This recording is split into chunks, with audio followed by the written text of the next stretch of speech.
All right, good afternoon, everyone. Welcome back. So today we're going to be finishing off chapter 1. We are at pretty much the halfway point in this lecture, or I guess in this chapter.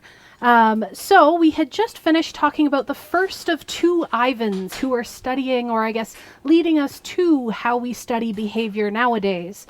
So we had done Sechnov, and now we're going to talk about the more famous of the two Ivans, which is Pavlov. So you've probably heard quite a bit about Pavlov. You would have heard about it in 104 and 105, and then again in 282, and again here, and I also just taught about this in the next class in this stream, 485. So this is somebody that we always keep talking about.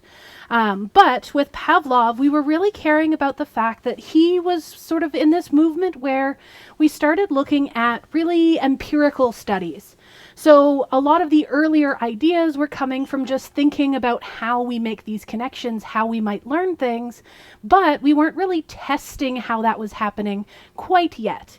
And then so Pavlov is when we're starting to see this switch over where we get more of these empirical studies, and we're starting to see a little bit more about what might be driving some of these behaviors.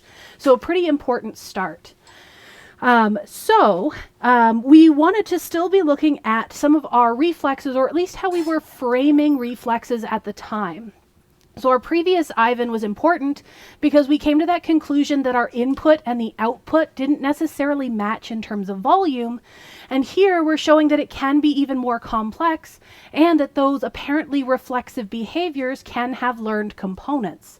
So not all of our reflexes are innate, some can be learned, and he studied in detail the process of learning those reflexive behaviors.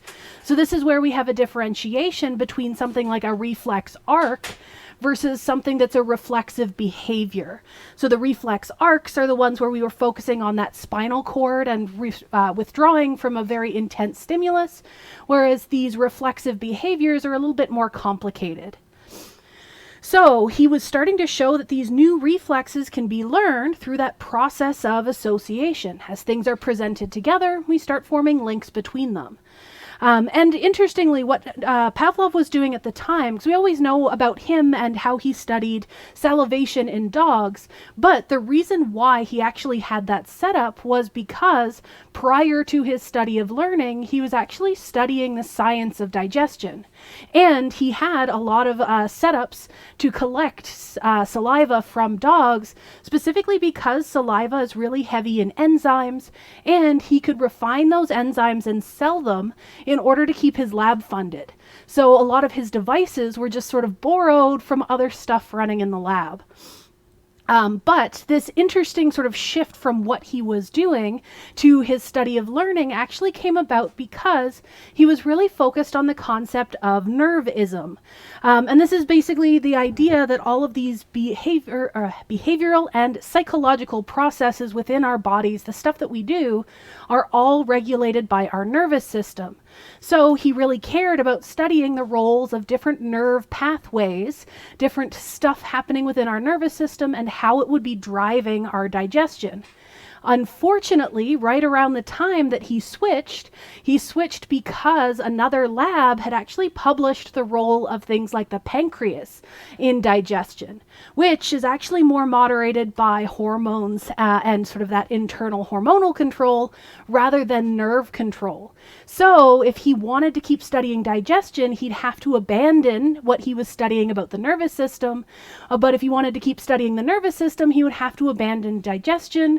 And so he found a way to stick with that nervism, to keep studying the nervous system and what processes are going on internally in our nervous system, and kind of tying it to stuff that was already going on in the lab by looking at amount of saliva produced in his dogs. So that's how we had that sort of complex shift where he went from studying something completely different and ended up being really, really famous and talked about ad nauseum in psych classes for learning, even though he was studying digestion. But yeah, so we're going to talk quite a bit more about Pavlov in chapter 3, but this gives us that introduction where we're saying, okay, well, there's something here, there's this learned component, we're seeing that there's more to these reflexive behaviors, we're adding some complexity to our understanding as time goes on. So next we're getting into some questions, some pretty basic questions, considering if we're in a course that's studying learning and modification of behavior and how our principles of learning, we should probably define some of these really important concepts. The first of these being learning. How do we define learning? And something as simple as learning, it's actually kind of difficult to get a concrete operational definition because it really depends on what you're studying. But we're looking at some kind of acquisition of new information. So we are bringing in something new. The problem that we run into as research scientists is that, yeah, we can acquire new information, but how do I know that that information was acquired? Well, I really can't until your behavior changes because of that information. So university is a fantastic example of this. So I spend weeks and weeks and weeks talking to a room with no assurances that people have actually learned the stuff that I'm talking about until I get to give the first test. Once I get to see those marks, I can see, yes, you have performed better than chance on this multiple choice exam. Therefore, you have acquired knowledge because you have used this knowledge in a situation where the marks matter. That's one of those reasons why I have things like the chapter quizzes to get you tested a little bit early and see if stuff's lacking from what I anticipate. Another of those bonuses where you teach the same course multiple times, you can check across the years and make sure everything's tracking okay, and maybe you have to go back and reteach certain concepts just in case. But yeah, so we have to sort of consider that learning part. If we just want the definition of learning, it's that bringing in of information, but we can't quantify it. We can't introduce it to an experiment or measure it in experimental conditions unless it somehow changes the behavior. So usually we're going to be acquiring information that changes our response or leads us to make a response that we didn't make before. So we need to quantify it in some way, shape, or form. So one of the examples of sort of changing or finding a way to make a response is if we were looking at, say, parasites and trying to find a host that they could parasitize. And they might specialize based on what has worked in the past or what has not worked in the past. We can also see, I like my school example better than the one I had included when making slides, but that's fine.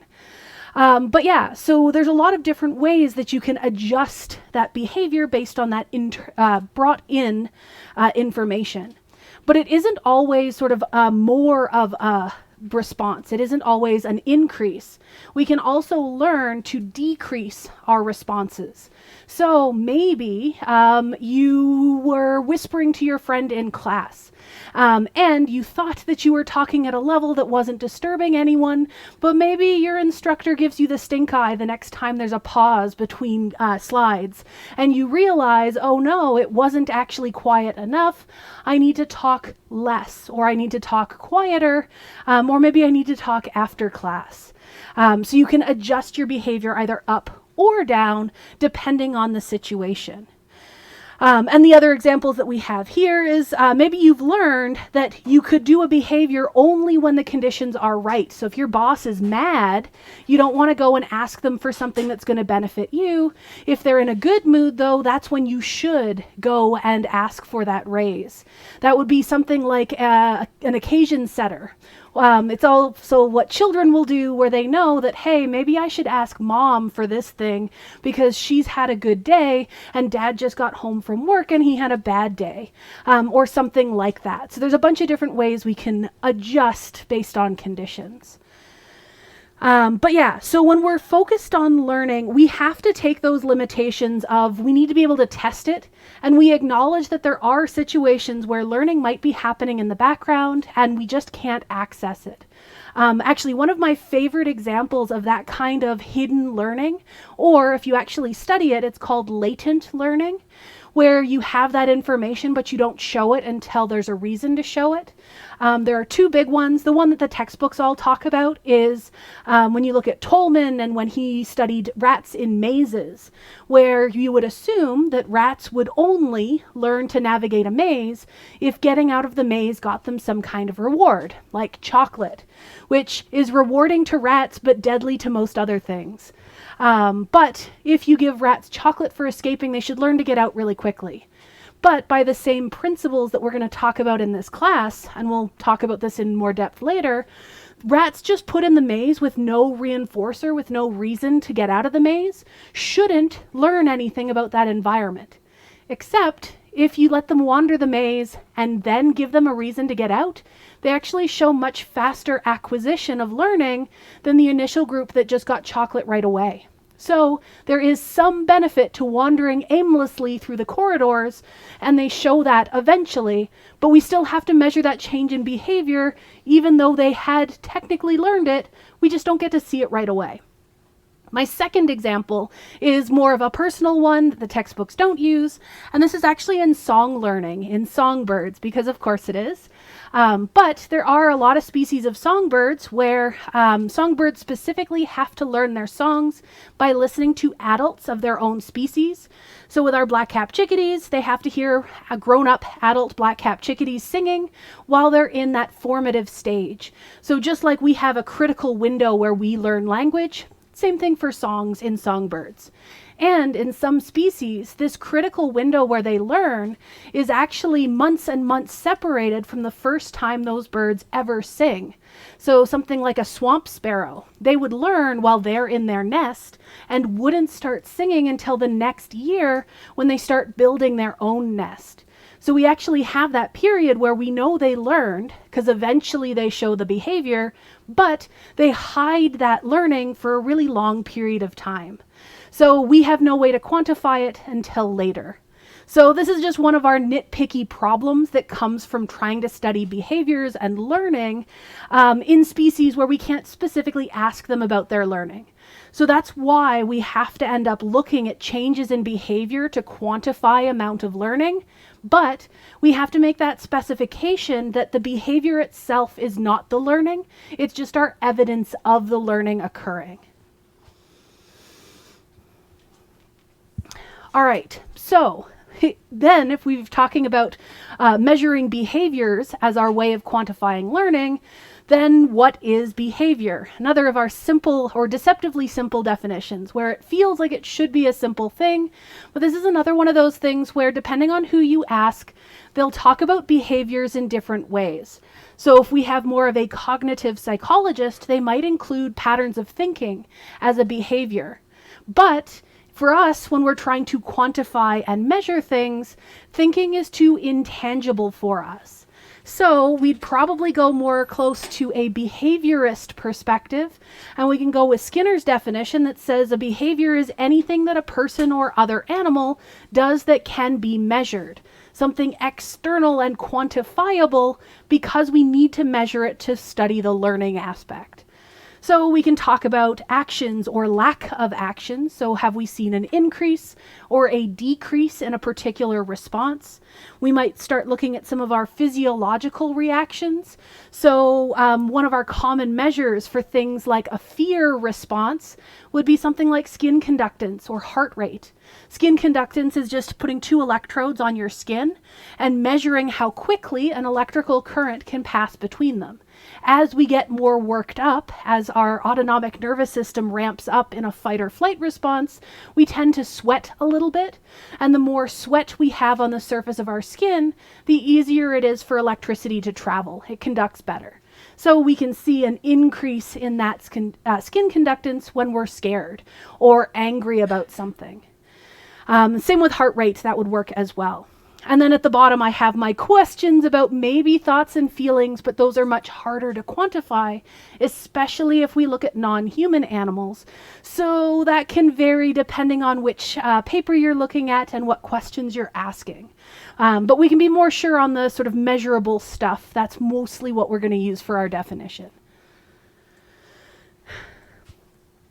All right, so with all of that considered, how are we going to specifically define learning? Because we talked about the process and some of our limitations, but you might have noticed that we didn't actually end up with a proper definition yet.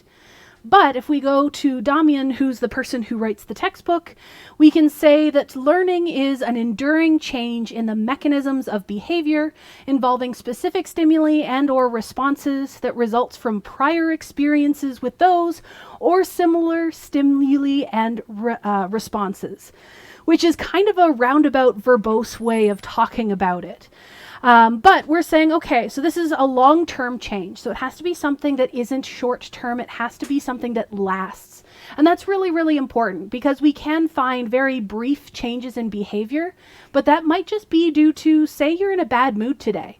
So you're going to act slightly differently because you're in a bad mood, not because you've actually learned something. So we want to look at, is this something that changes over time? And of course, we'd have to define how long-term something is, but that'll depend on what we're studying again.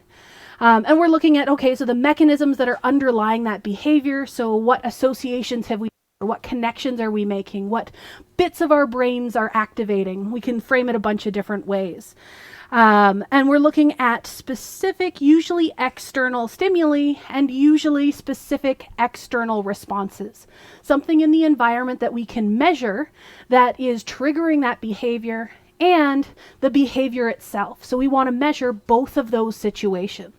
So in a lot of studies, we'll see things like rats in an operant box, and we can have a particular sound or a particular visual stimulus that triggers an action. That is our stimulus of interest. And we can look at changes in behavior to that particular stimulus based on how it's exposed or how we match it with other stuff. So a really verbose way of saying something fairly simple, but with a bunch of important little components. We might simplify it down a little bit.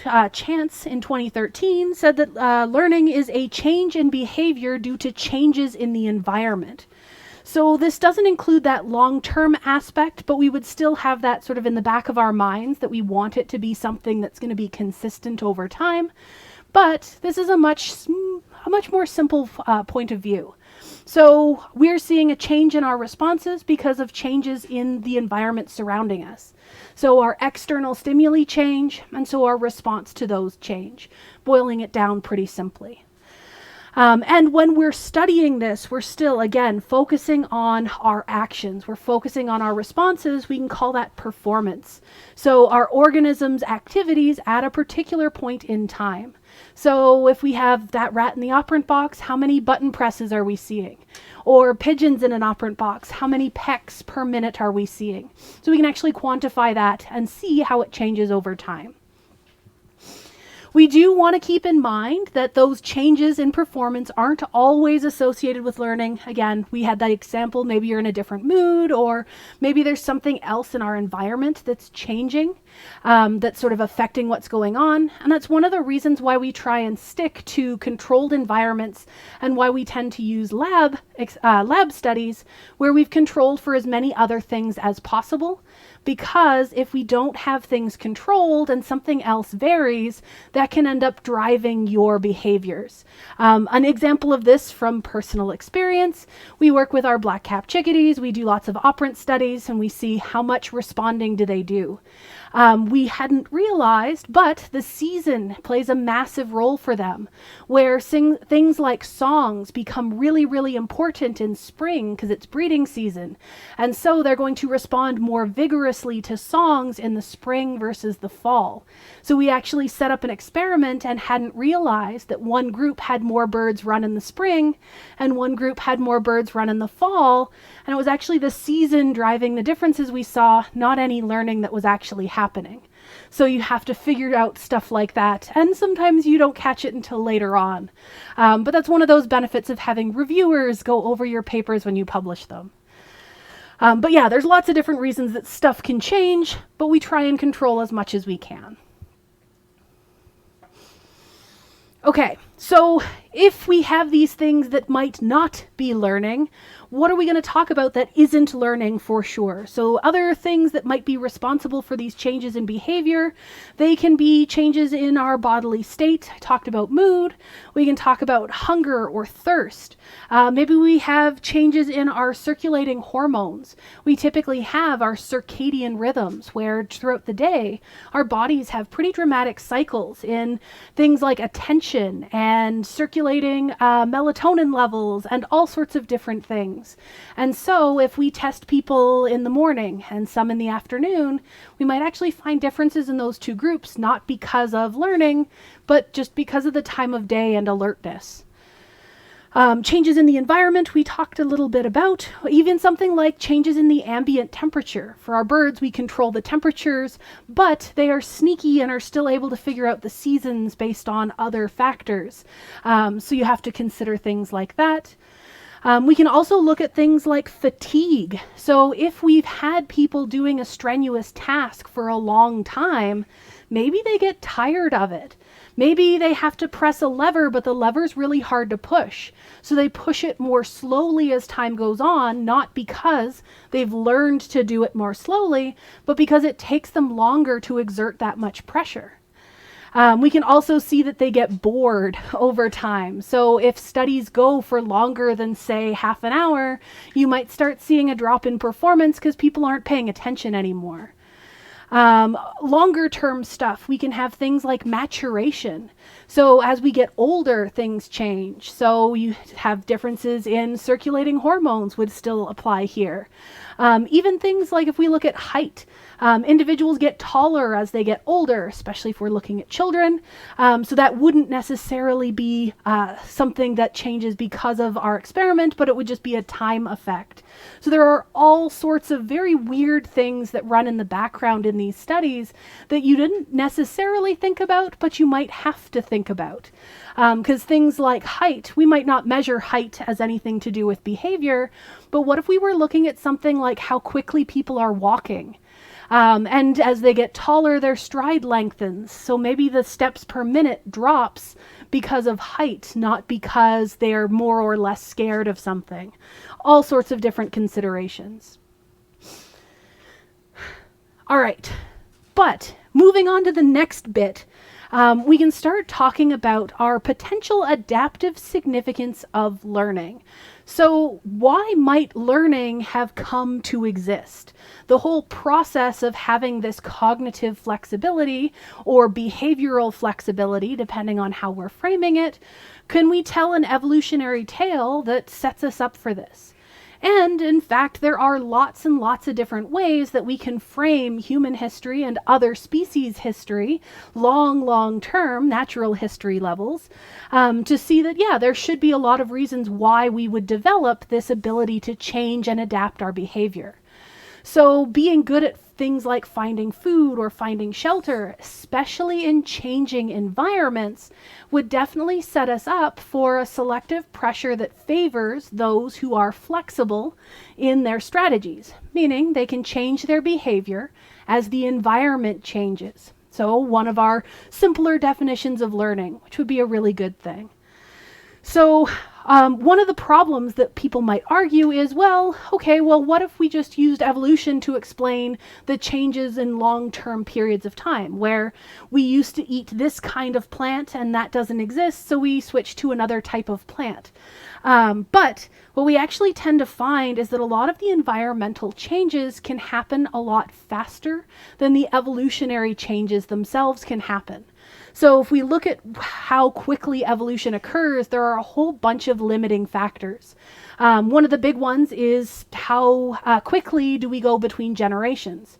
If we're looking at something like fruit flies, you can have a new generation every few days. So you can see really, really rapid changes because within a year you've had hundreds of generations.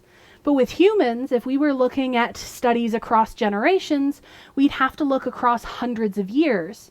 I have a family relative who was studying breeding pine trees, like the best species of pine tree to be in adaptable environments. And it took like 60 years to get a couple of generations of pine trees because they have to get large enough to produce cones. And then you have to sort of get the next generation and so on. So it could be 5 or even 10 years between generations. It really slows you down. I don't have that kind of patience. I'm more of a fruit fly kind of person. But we run into those issues. And the environmental stuff can happen very, very quickly, especially now where we're starting to see pretty dramatic changes in climate and weather. We also need to consider that these different potential things that could be acted upon are mutations that can create that variation that natural selection acts on. Those mutations have to occur, and they have to happen to affect something that might be useful in this particular environment. So we kind of have to wait around for there to be mistakes made in our DNA, and they have to be non-detrimental mistakes that have some kind of effect that could be useful.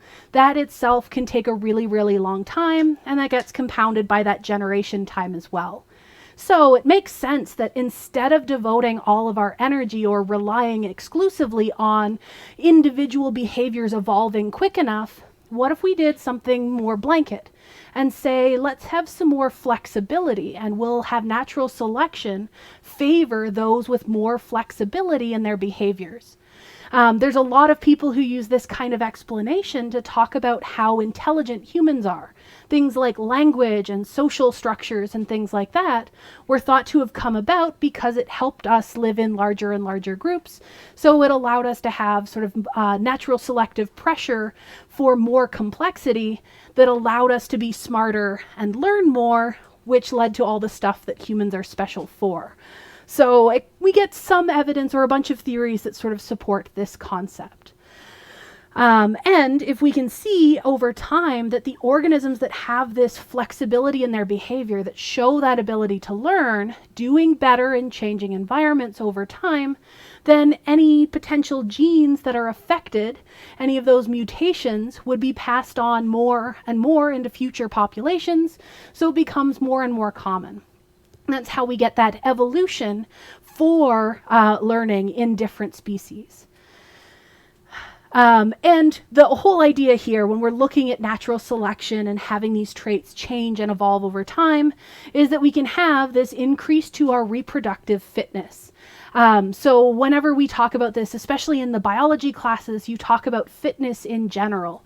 And that's basically your ability to survive and reproduce. And so we can have an indirect effect of fitness. So that's specifically things like you get to live longer, and because you've lived longer, you get more chances to reproduce, and you are therefore more likely to produce more offspring that have your genes. And so the future population has more versions of your particular gene that allowed you to learn and adapt and live longer. Or we can have direct fitness increases where you have things that are affecting fitness itself. So maybe you are able to fertilize more eggs or produce more offspring at a time. That itself would be a direct effect. And so that would be a little bit more of a quick difference that we would see, but the indirect ones can also have a long-term effect, which can definitely drive natural selection. And so there's a whole bunch of different examples of this, but if we look at, there's a specific species of mouse on Grow Island, and they're basically 2 or even 3 times the size of the species that they came from. So they had this selective pressure because they actually started eating insects and seeds, or they started eating insects and seeds, sorry, but they've moved to an island where there are a bunch of seabird colonies. And so they found that they can get much more nutrition from actually eating the seabird nestlings. And so because they have to be larger and stronger to actually hunt birds, they have this strong selective force. And the ones that are bigger and stronger and have this new approach to gathering food, they tend to live longer and produce more offspring. And so they've had this pretty massive spike in their growth.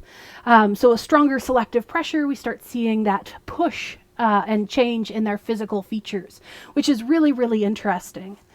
But yeah, there's a lot of different cases where we can see things like this.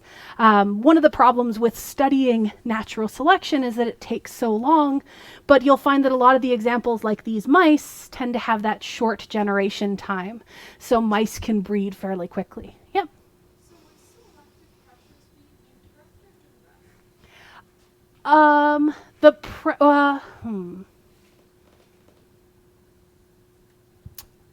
Trying to think of the best way to answer that. So the pressures themselves are basically what's pushing us.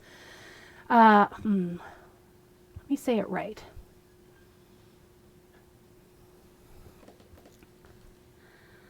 because the direct or indirect is the effect of those selective pressures. So the pressures themselves are basically like what is driving us to want to be larger or to want to produce more of the things. So it can be either, but the direct or indirect is more the outcome than the push that creates it. Does that kind of clear that up a little bit? Okay. It's really hard because, like I mentioned, my background is more in the bioevolution side of things, but we don't actually get into all the specific terminology. So it's like, what's the best way to talk about this? But yeah, so a couple of different examples there. Okay. And so all of this is getting us set up to that point of, okay, so here are some of the considerations we need to hold in the back of our mind when we're starting to think about studying learning. Some of our concerns, some of the stuff we have to watch for. We now have some definitions. We have a basic understanding. So how do we actually do these studies? How do we study learning and figure out what's going on? And there are a couple of different ways that we can decide how to do this. The first, and the one that we talk about probably the most in this class, is experimentation.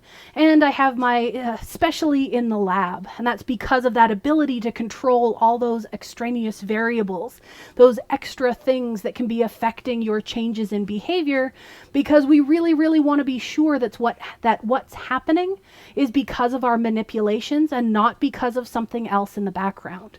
So if we can do this in the lab, then we're able to control a lot more. Though, interestingly, there are some really cool studies. I don't know how far they've gone with this because I haven't been doing lab work recently.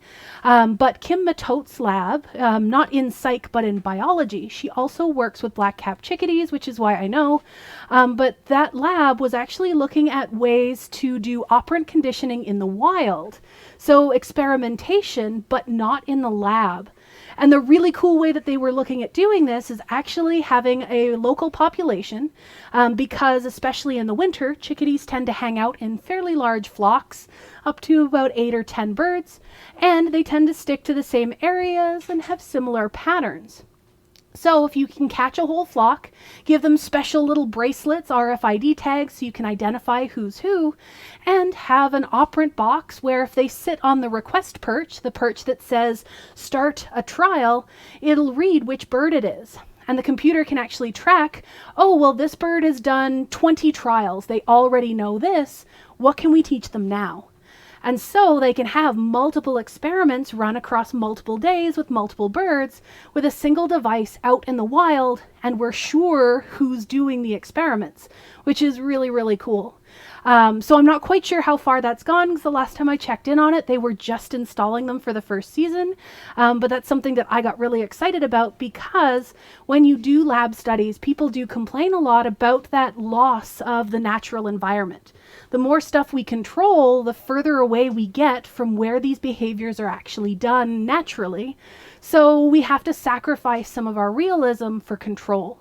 So that's why sometimes you'll see pairs or experiments done in multiple ways, one with more control and less realism, and then a partnered experiment with more realism and less control to see if you can get agreement in both places.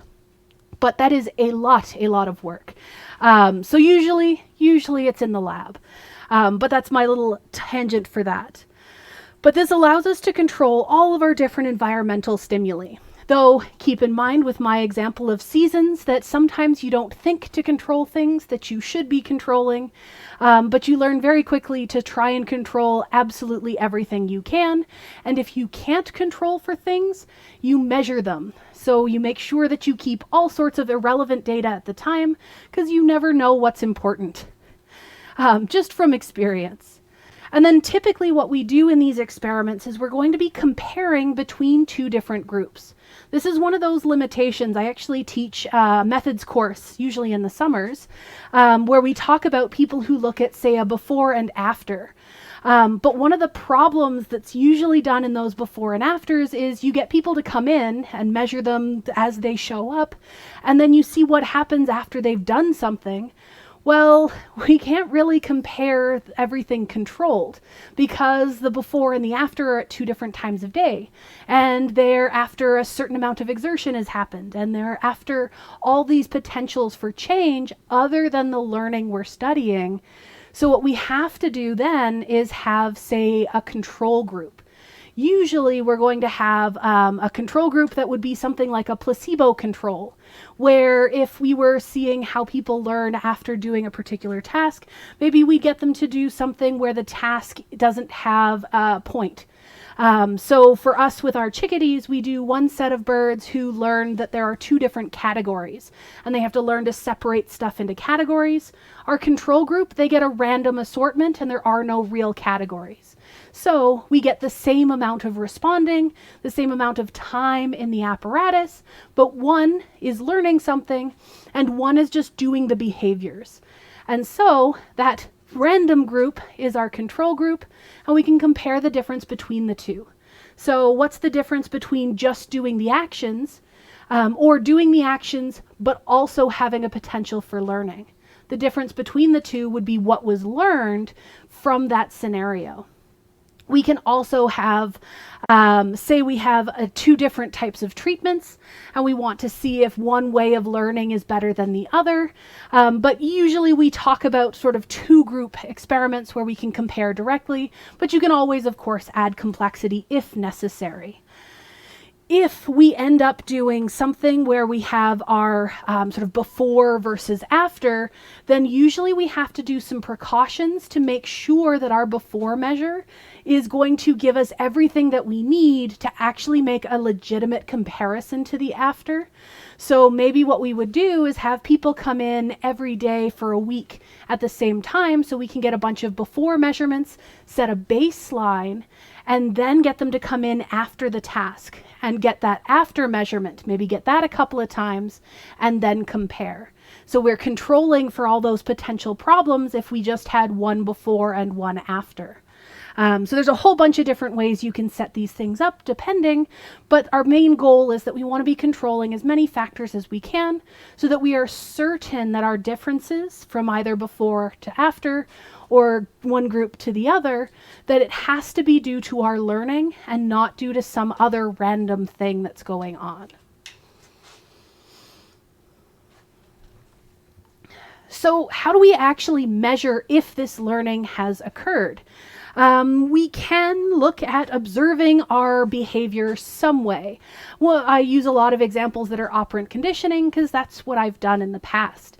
And it's a really convenient way to be able to observe behavior without having to sit there and watch the behavior occur.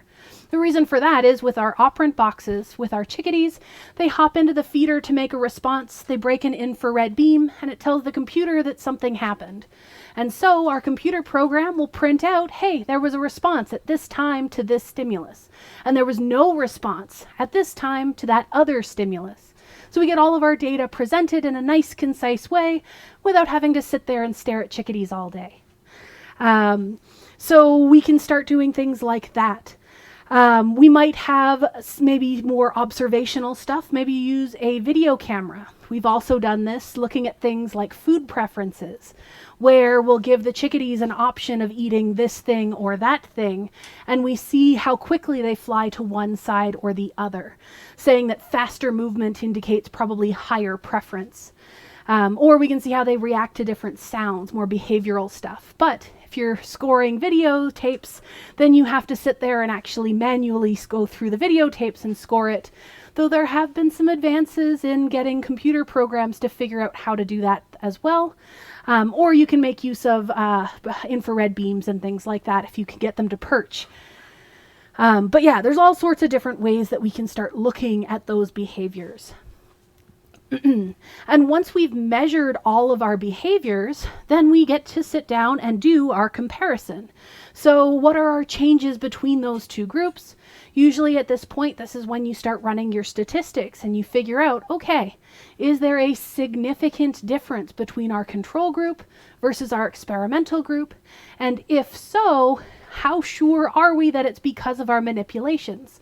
So we can start looking at things like our internal validity of, are we really sure that this experiment is testing what we wanted it to be testing? How sure are we that we've controlled any other sort of third variables, anything else that might be going on? And if we're fairly certain that we've controlled everything else, then we could say that our manipulations, our changes that we've done here, have caused a change in behavior. So if we've manipulated our independent variable of what we're exposing them to, whether we're giving them categories to learn from or no categories to learn from, has that caused a change in our dependent variable, our change in our behavior, the response that they're making? And if so, we can say that we have a causal relationship where changing that one thing leads to a change in our behavior. They have learned something because of that manipulation. All right. So some simple examples of things like this. I love using the example of trial and error when you have technological problems. So if you come to class and your laptop won't connect to the internet, so there's probably a sequence of events where you want to figure out, okay, what's causing this problem? I actually had to do this in my class yesterday where I showed up for the first time in a brand new room, turned on the projector, and it was blurry and pink. And it was like, okay, is this a me problem? Is this a projector problem? Is this, what's going on? So you start with things and you go, okay, well, the basics, turn it off and turn it on again. So if I turn off and turn on the projector and all of a sudden it's fixed, I might be fairly certain that that's happened because I rebooted the projector. If that didn't work, we'd probably conclude that that is not the cause and we'd have to try something else. But if I come in the next day and it's pink again and turning it off and on again works again, then I'm certain that that's what's driving that process. Or if it changes up, we might have to do some reevaluating. But we can start determining causation for things like that. Oh, too far. Okay. So now we're going to start getting into this idea of studying behaviors in both humans and in non-human animals. So one of the really important things that we want to consider when we're studying non-human animals is that we're not assuming that these other animals are like a brilliant equivalent to humans. We're not assuming that they are identical in every way, shape, or form. What happens instead is that we're using this idea that, yeah, these other animals are having to face similar problems as we are. So they have to do things like find food. So we have birds like, this is probably a Clark's nutcracker. They are very famous in the learning community because they're really, really good at caching their pine nuts and finding them at later dates, where they can cache hundreds and hundreds of different things and remember them more than a year later. And they are really, really accurate at this, which is really surprising because a lot of the times they cache in, say, the spring or the fall, and then they will retrieve in the winter, which is really cool. But yeah, so they're very good at stuff like that. We also have to find food, and maybe we could use some similar habits in order to locate things. We all have to find shelter. We all have to provide and care for our young. We all have to find mates and protect ourselves. So all of these different sort of basic issues are things that are faced by different species. So they might have different underlying mechanisms. So maybe understanding how other species do this might help us understand how we do it as well.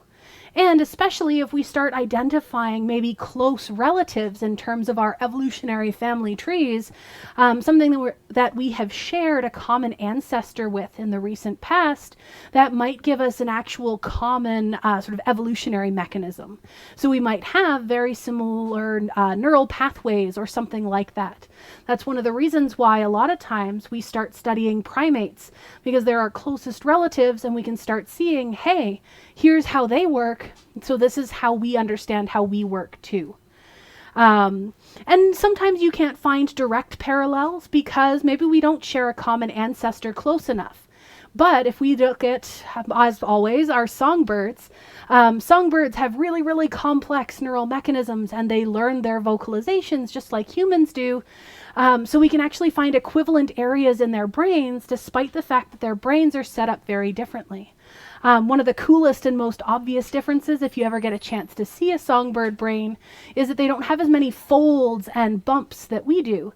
So they manage to have lots of complexity in their neural structures without all the added sort of bumps and ridges and folds that we had to do to maintain our large brains and continue sort of growing our capacity, which is kind of neat. But yeah, so we have some possibilities. We have some things that are very useful here that can give us a sort of a pointer in the right direction. And the other reason why this is really, really important, because, well, if we wanted to get an exact understanding of what's going on, why can't we just study humans? There are actually a lot of limitations to studying humans. Of course, there are ethical considerations, which we will come around to, I believe, at the end of the chapter, which should be just in a few slides. But there are also things like the cost, where it's really, really expensive to convince humans to come in and participate in research. This is one of the reasons why, say, intro psychology classes typically give you research participation points. They give you marks to encourage you to participate in research, because it's a really low-cost way to get lots of people involved in research. And that way you don't have to do something like, say, offer everybody $5 to come in or something like that. So it can save our costs, it can get us around ethical considerations. And in a lot of cases when we do these studies, maybe we want to study over long periods of time or in very controlled environments. And you really can't do all of that with humans. Humans have a lot of complexity, and we tend to be very reactive and changing, so it's really hard to get consistent long-term results. So it can be beneficial to work with these non-human animal species. And so with a lot of our model organisms, the ones that end up very commonly used in research, things like pigeons and rats and mice, or songbirds like zebra finches, or maybe even chickadees, though they're much rarer, you actually end up with systems in place where we get really, really good at knowing how to house them and how to make sure that they're healthy. And you can keep vets on staff to make sure that you always have someone around who knows what to do. So we have lots of benefits there. We do want to consider that we have to have, say, permits on hand. So when we work with chickadees, we need permits. Actually, we need 3 sets of permits. We need city permits, we need provincial permits, and we need federal permits in order to be able to trap. And you then have to have evaluations of where you're housing them and things like that. So you want to keep that in consideration. But yeah, we always want to keep in mind that there are all of these extra things. Lots of pros and cons either way. But we do find a lot of benefits for non-human animal research. Okay, so next, getting into our general processes approach. This is basically one of the main approaches that we use with our studies of learning. So instead of sort of focusing in on specific details, we look at that idea that, yeah, we tend to share those broad commonalities. So we try not to be overwhelmed by the potential for variety. We instead try and look for similarities between our species. This is why in areas like what I study, things like comparative cognition, we start focusing on, okay, are there similarities in how all of these different species do this particular task or learn this particular association? And by looking for those commonalities, we can start finding some parallels between multiple species, and it can help expand our understanding. So we get to search for these commonalities, and we'll try to formulate general rules that exist across all of those animal species that we've been looking at. One of the limitations here, because I've mentioned with our sort of model species, we have some typical ones, things like rats and pigeons and zebra finches, where those have been standardly used. And because of their usefulness, there actually are a lot of sort of existing structures. So you can go to a lot of sites and say, hey, I need lab rats, this particular strain of lab rats. You can actually order rats with particular genes that have been modified or bred for for this particular trait or things like that, and you can just have them delivered. You don't have to make your own anymore.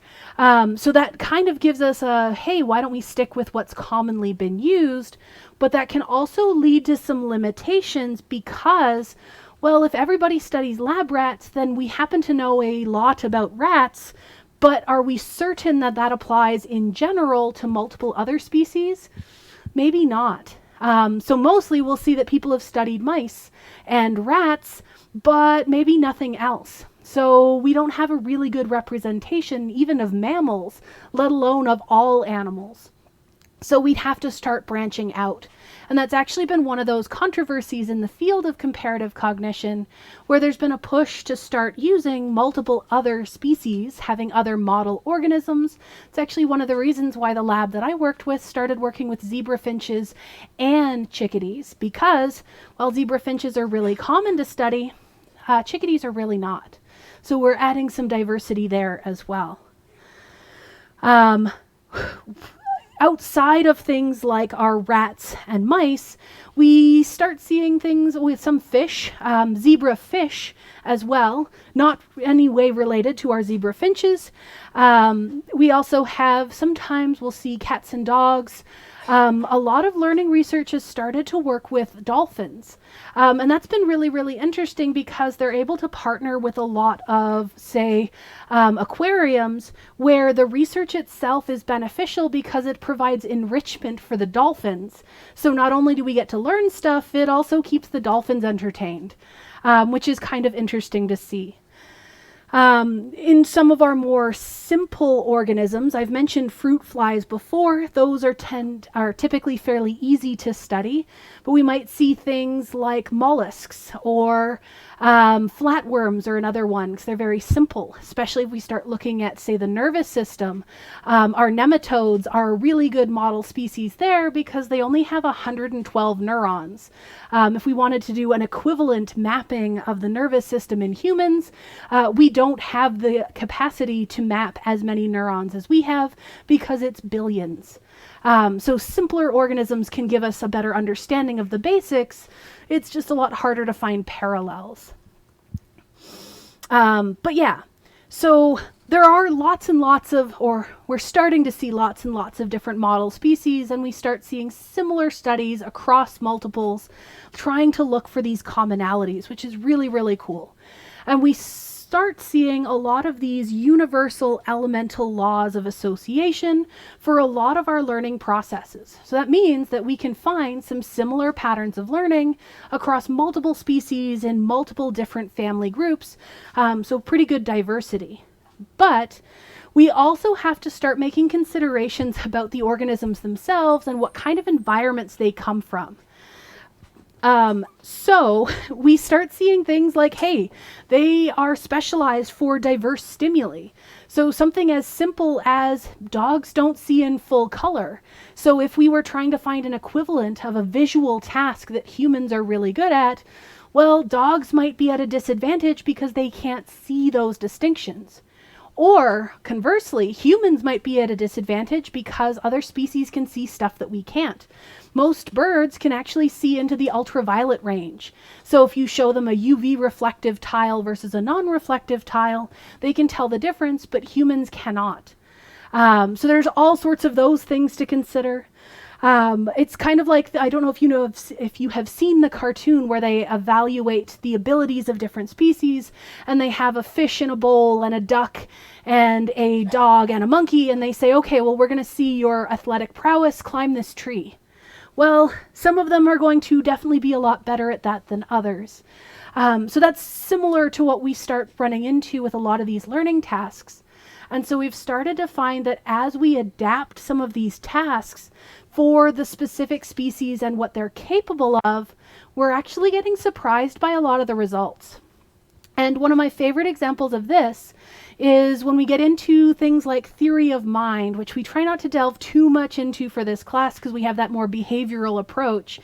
But with theory of mind, we typically do something called a Rouge test, where we want to see, does this individual have a sense of self?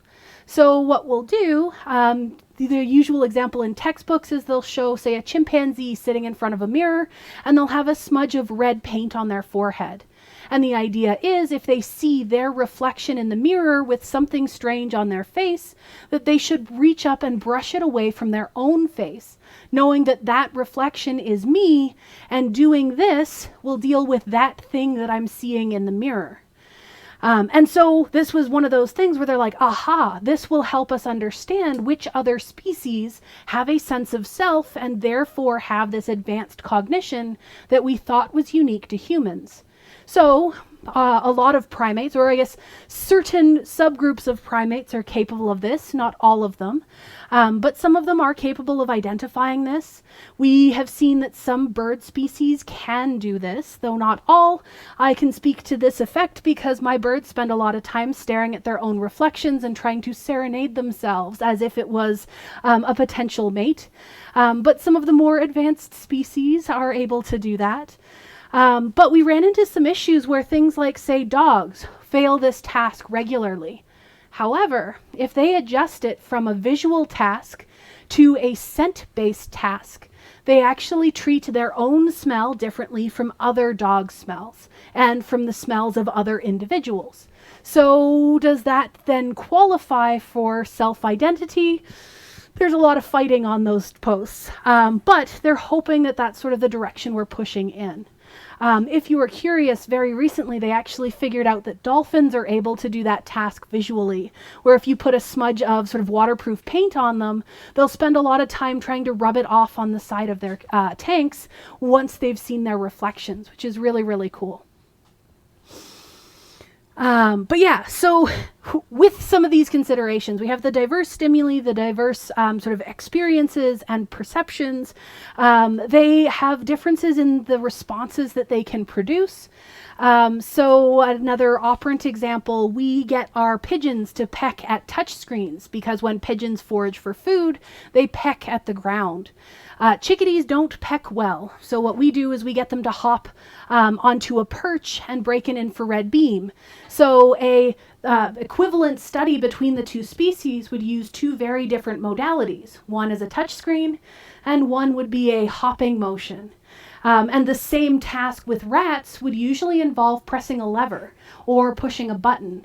So some species have limitations in the actions you can get them to perform. That has to be considered as well. And also we have different rates of learning. So how quickly do they learn these tasks? And this can differ between species, but it can also differ within species. We typically have a couple of birds that we know are slow learners, where, yes, this is B12, and they are going to take an extra long time because they're really, really bad at auditory tasks. So we see those individual differences. You expect them fairly commonly in human studies, but we also then have to expect them in non-human animal studies as well. But yeah, so there's lots and lots of this is what we think, but also don't forget this potential for things to not quite be as clear-cut as we want. So we get into our model animals, our species that we can use as some kind of equivalent or something we can compare to. Sometimes we can use them as a model for human behaviors.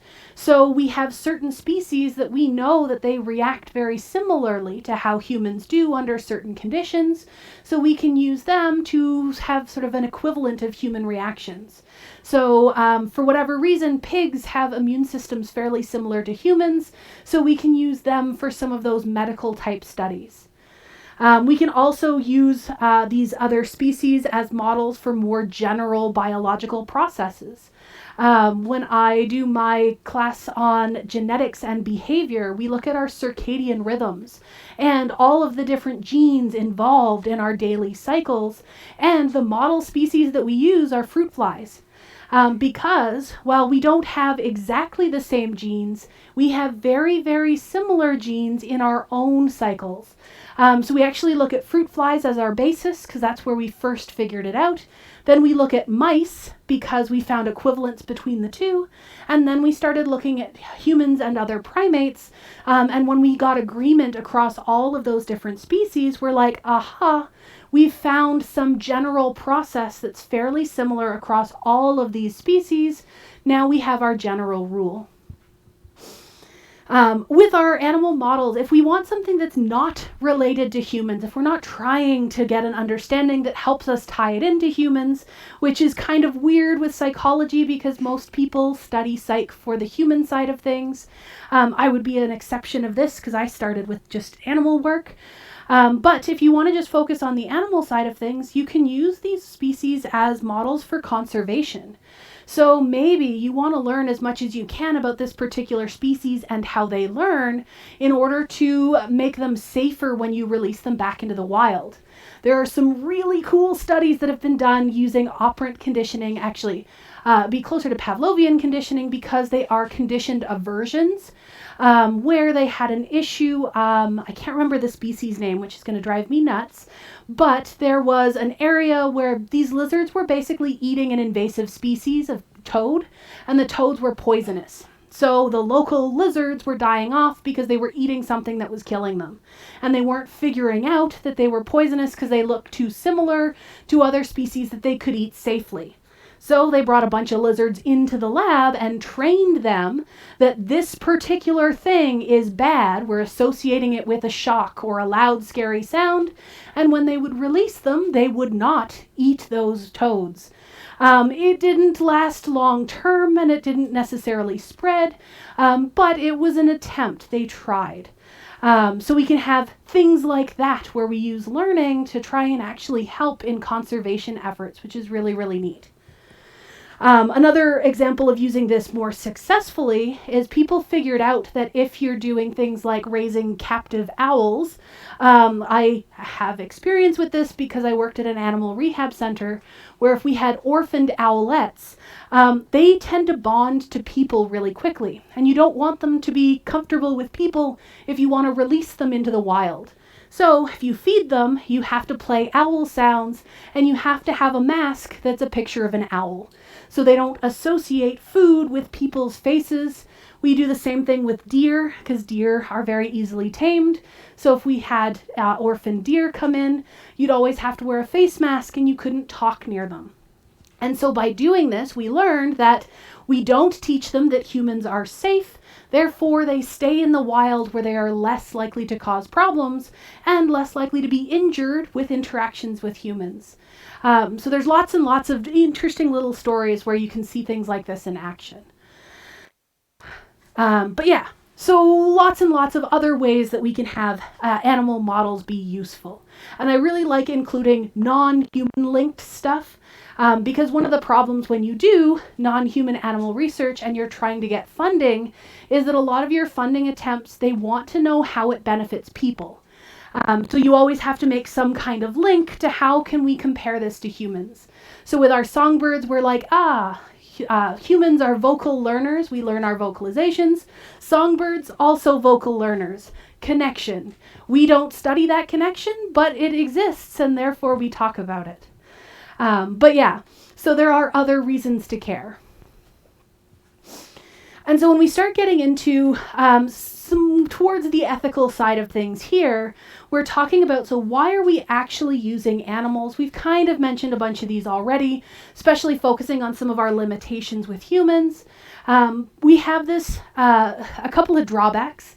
I mentioned the problems that we can have in our lab setting. We've sacrificed that naturalistic environment, but we get more control, so we have that trade-off there.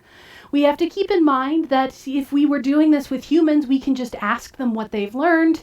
With other species, they don't have language to tell us what they've learned.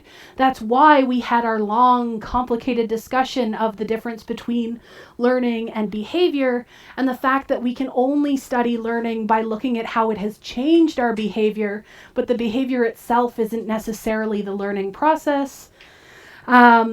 It can also be beneficial, though, because we don't have the same kind of demand characteristics that we see with humans. So an animal isn't necessarily going to change their behavior when they figure out what's going on in the experiment. They're not going to act how they think they're supposed to, which humans are notorious for doing. So that can be beneficial, but we then also have to keep in mind how else they can be reactive. A lot of animals might show, say, fear behaviors. I think I mentioned this before. With chickadees, they do not like being around people, and it causes them stress and anxiety. So in most operant setups, if you work with rats or pigeons, at the start of the experiment, you go to the colony room, you grab the bird or the rat that you need, you walk them to the chamber and you put them in. They peck at a screen for half an hour until they finish, and then you bring them back and put them back in the communal cage. Pigeons do not care. They are super chill. They do not mind. They're 90 or 900 grams. They're fine. Our chickadees are 10 to 15 grams, and they are pure bundles of rage, and they do not like to be handled, and they will fight you to the death, which I've only once had one break skin after 8 years, and I was impressed. But they will try, and they will fight and fight and fight until their hearts give out. So you really don't want to handle them more than you need to. We don't trap them with mist nets because they will fight the net until they die from exhaustion. So you have to be really, really careful for stuff like that. So with our chickadees, we put them in the operant boxes and we leave them alone. We will leave them there all day. We will check on them throughout the day without disturbing them, but we don't handle them once they're there. So you have to make some of those modifications. We just acknowledge that if we were studying something like stress, we actually can't do any measurements until they've calmed down from seeing or hearing people. So reactivity can still be a problem, but that changing their behavior because they've figured out what's going on, not so much.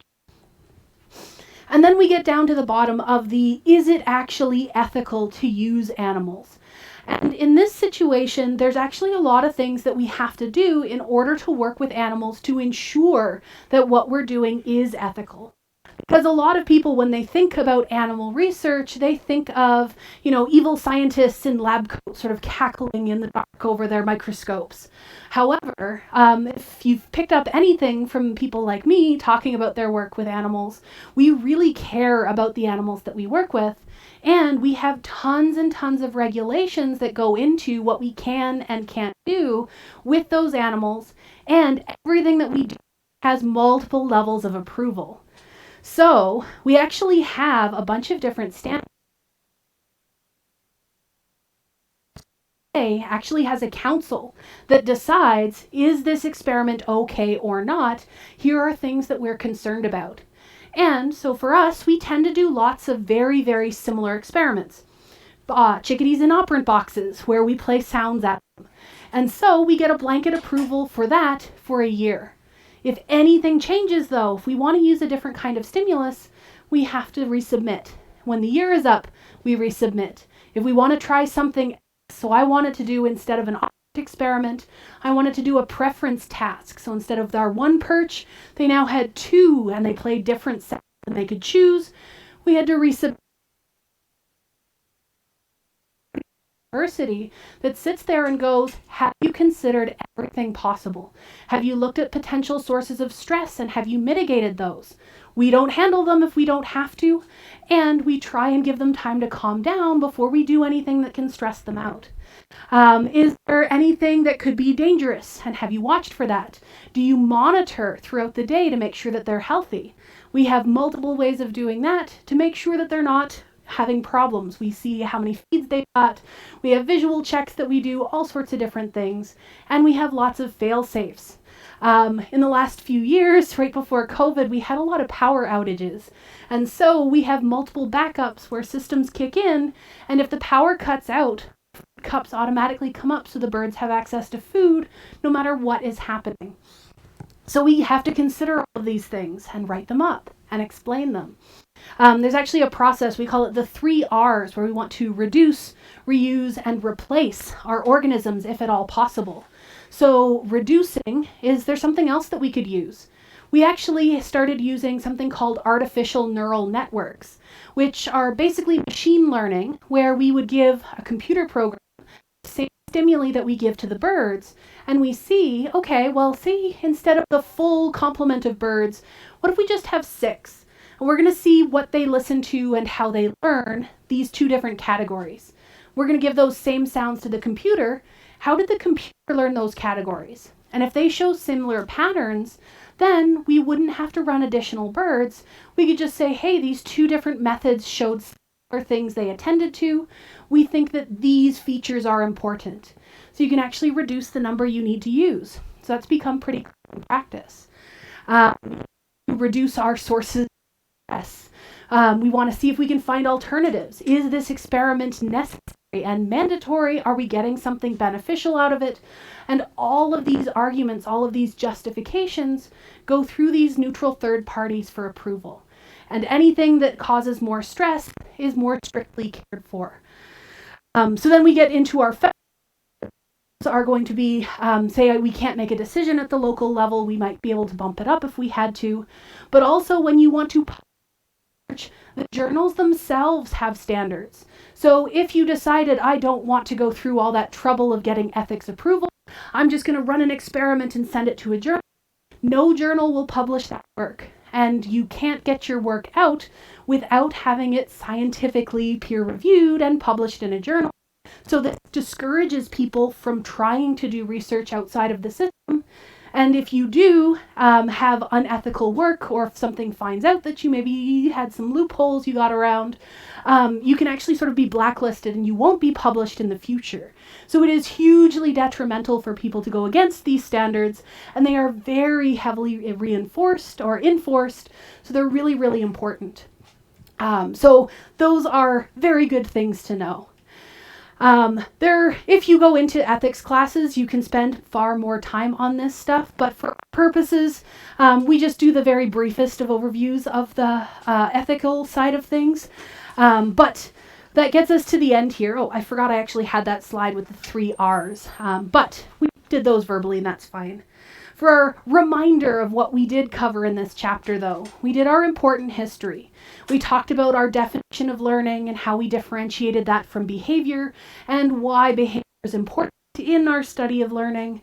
We looked at a bunch of different methods that we can use and a lot of those potential limitations for each of those. And then we got into our discussion of non-human animals and why we use them, even with some of those limitations. So a lot of groundwork has now been set, and that allows us in our next chapter where we can start talking about some of these actual learning processes. So I think we start fairly simple with habituation and sensitization, and we'll sort of start building on concepts from there. But we'll start chapter 2 on Thursday, so I will see you guys there for that.